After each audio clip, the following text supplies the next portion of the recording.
بسم الله الرحمن الرحيم الرحمن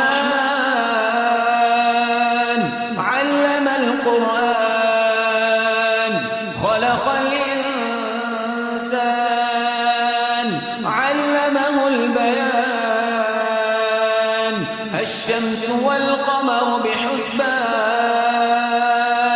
والنجم والشجر يسجدان والسماء رفعها ووضع الميزان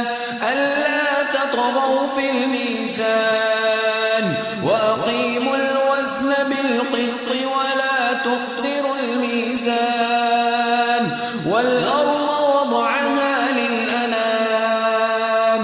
فيها فاكهة والنخل ذات الأكمام والحب